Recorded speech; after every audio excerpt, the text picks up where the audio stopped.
En el vídeo anterior obtuvimos nuestro modelo matemático y dijimos que dicho modelo nos podía ayudar a saber con qué velocidad y ángulo debe lanzar Luca para anotar.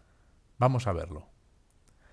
Habíamos calculado la ecuación de la trayectoria, que era la ecuación que cumplen todos los tiros posibles que Luca puede hacer desde una determinada posición, en función de v sub 0 y de alfa. De entre todos esos tiros posibles, nosotros queremos solo aquellos que entran a canasta.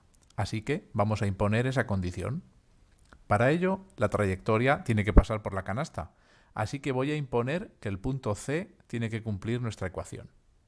Sustituyendo la x y la y por las coordenadas de C y ordenando un poco, obtenemos la ecuación 2. ¿Qué nos dice esta ecuación? Fíjate que es una ecuación en la que ya no aparecen ni la x ni la y, sino que solo aparecen mis variables v sub 0 y alfa. Se trata de lo que los profes llaman una ecuación de ligadura, es decir, una relación que tienen que cumplir v sub 0 y alfa para aquellas trayectorias que pasan por P y por C. Físicamente me dice que solo los tiros en los que se cumpla esta relación entre la velocidad y el ángulo de lanzamiento entrarán a canasta. Y fíjate también que aparecen las dos variables v sub 0 y alfa mezcladas. Y a mí me gustaría tener una variable en función de la otra. Así, para un valor de una de las dos, por ejemplo de la velocidad, podríamos obtener el ángulo que le corresponde. Vamos a ver cómo hacerlo. Mirando la ecuación me doy cuenta de que aparecen términos que multiplican a tangente al cuadrado de alfa, otros a tangente de alfa y por último algunos sin tangente de alfa. Si llamamos a, b y c a estos términos, vemos que se trata de una ecuación de segundo grado, del tipo ax cuadrado más bx más c, en la que nuestra incógnita es tangente de alfa. Podemos entonces aplicar la fórmula para calcular las raíces de una ecuación de segundo grado a nuestra ecuación. La aplico y ya tenemos despejada la tangente de alfa en función de los coeficientes a, b y c. Con esta fórmula, conocidos mis parámetros geométricos del tiro, la distancia a canasta d y la altura de lanzamiento h, y suponiendo un valor de v sub 0, podríamos ya calcular el valor del ángulo con el que Luca tiene que lanzar. Es un primer resultado, pero aún no hemos terminado. Le podemos sacar aún más jugo a esta ecuación. Recuerda que dependiendo del valor de lo que el profe llamaba el discriminante, el término de dentro de la raíz cuadrada, b cuadrado menos 4ac, tenemos tres posibilidades. Si es menor que 0, tendríamos que calcular la raíz de un número negativo, que no existe, por lo que en este caso no hay solución. No hay valores de tangente de alfa para esos valores de v sub 0. Si el discriminante es igual a 0, hay una solución, es decir, hay un único valor de tangente de alfa para este v sub 0. Y por fin, si es mayor que 0, obtenemos dos raíces. Hay dos valores de tangente de alfa posibles para cada valor de v sub 0. Vamos a calcularlo. Empiezo por calcular los valores que hacen que el discriminante valga 0. Sustituyendo a, b y c por sus expresiones, me doy cuenta de que ahora me aparece otra de las ecuaciones del colegio. Una ecuación bicuadrada, en la que la incógnita es d partido por v sub 0. Recuerda que para resolver una ecuación bicuadrada utilizábamos el truco de usar la misma fórmula que para las ecuaciones de segundo grado, pero ahora para la incógnita al cuadrado. Operando con cuidado y simplificando, obtenemos por fin una expresión para v sub 0 al cuadrado, donde fíjate, lo tenemos todo. G es la gravedad y lo demás son los parámetros geométricos del tiro. D, la distancia a canasta, y F y E son la hipotenusa y el cateto de un triángulo rectángulo que se ha formado entre nuestros conocidos puntos P y C. Podemos calcular sin problema la v sub 0. Y con este valor de v sub 0 podríamos entrar en la fórmula de tangente de alfa y calcular también el ángulo de lanzamiento. Operando un poco, obtenemos esta expresión para alfa, que también solo depende de los parámetros geométricos del lanzamiento. Así pues, nuestro modelo nos ha dado una primera pareja de valores que sirven para que un tiro entre limpio. Por fin, un resultado. Vamos a ver en GeoGebra una simulación de estos lanzamientos. Bien, el último tiro que habíamos analizado está aquí representado y correspondía a una v sub 0 de 8 metros por segundo y un ángulo de 50 grados. Vale. He introducido en GeoGebra las expresiones que acabamos de calcular. Para v sub 0, le he llamado v sub 0 mínimo, aquí está, y para este tiro en particular de h2,2 y de d igual a 7 nos da un valor de 8.8 y he hecho lo mismo con el ángulo correspondiente y le he llamado con la letra griega alfa y para este tiro nos da un valor de alfa de 48,46. Si ahora en mis ecuaciones paramétricas introduzco este valor de alfa igual a la letra griega alfa, que es el valor que hemos calculado, y el valor de v sub 0 de las ecuaciones paramétricas le hago v sub 0 mínimo, vamos a ver cómo cambia el tiro para estos valores. Y efectivamente vemos que ahora el tiro es un tiro limpio. Cumple la ecuación que habíamos impuesto de que pase por los puntos P y C.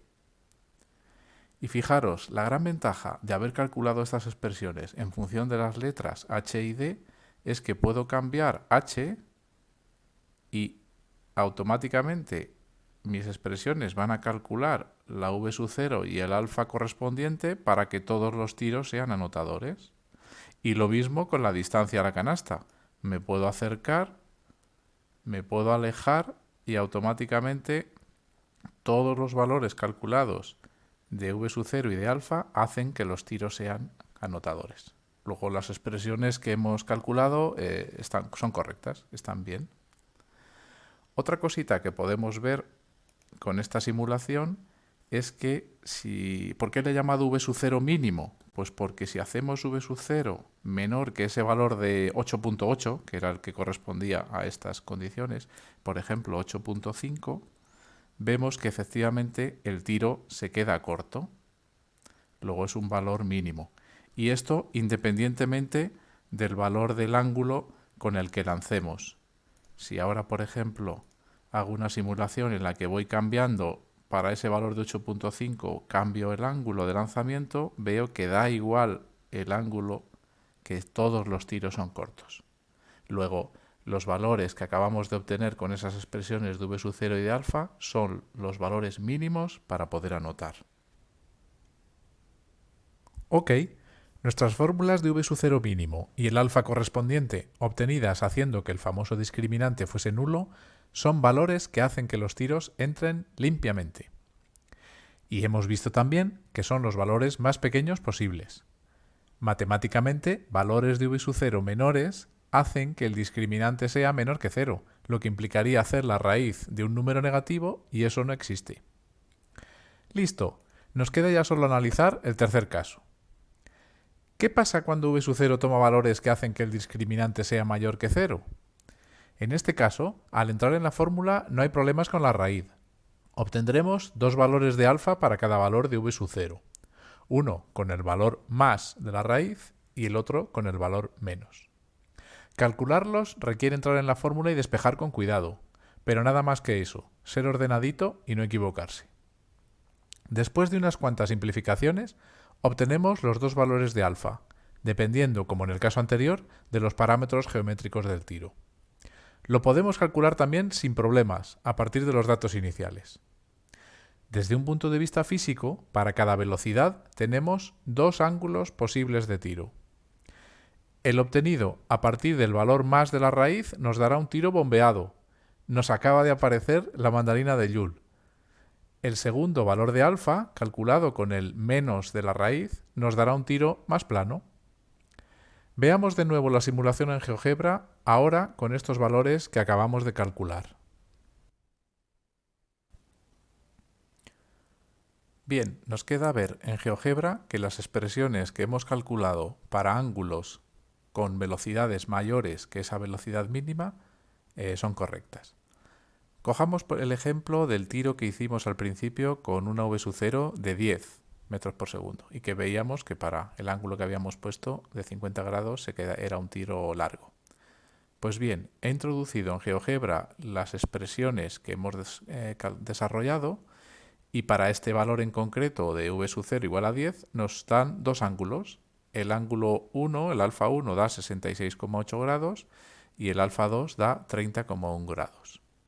Fijaros que si yo ahora en las ecuaciones paramétricas introduzco el valor del ángulo igual a este valor alfa 1, el tiro ya entra, obtenemos el tiro bombeado que comentábamos y cumple la ecuación, por lo tanto es un tiro que entra. Y la otra solución de ángulo era con el alfa 2. Vamos a introducirlo y vemos que para ese valor de alfa 2 obtenemos la otra solución de tiro más plano, pero que también entra. Luego las expresiones que hemos calculado son correctas. Bueno, por fin hemos terminado nuestro análisis. Enhorabuena si has llegado hasta aquí. Hagamos un breve resumen de los resultados obtenidos. Hemos creado un modelo matemático que representa bien la realidad, del cual hemos obtenido las distintas combinaciones de velocidades y ángulos con los que Luca tiene que lanzar a canasta para anotar. Dependiendo del punto de lanzamiento, tenemos unas fórmulas que nos permiten calcular los valores mínimos que se necesitan. Si lanzamos con menor velocidad, no hay forma de anotar, da igual el ángulo que utilicemos. Y si lanzamos con una velocidad mayor, para cada valor obtenemos dos tiros posibles, uno más bombeado y otro más plano. Y el modelo también nos ha dado fórmulas con las que calcular dichos ángulos. No está nada mal, teniendo en cuenta que lo hemos hecho solo con un poco de matemáticas y de física, ¿verdad? Y ahora, ¿crees que Luka Doncic tendrá todos esos cálculos en su cabeza cada vez que lanza canasta? Yo tengo mi opinión, pero no la voy a decir por si acaso. Espero que con este ejercicio hayas podido ver una aplicación al mundo real de todos esos conocimientos que nuestros profes de física y mates nos dan en clase. Anímate a intentar analizar otras situaciones de nuestros deportes favoritos. ¿Qué hay de una falta de Messi y un drive paralelo de Rafa? Recuerda que las matemáticas y la física son las mejores herramientas con las que contamos para poder entender cómo funciona nuestro mundo. Con esto hemos sido capaces de llegar a la Luna y hasta mandar sondas más allá de Plutón. Si tienes comentarios, me encantaría recibirlos en mi cuenta de Twitter. Suerte con tus estudios y hasta la próxima.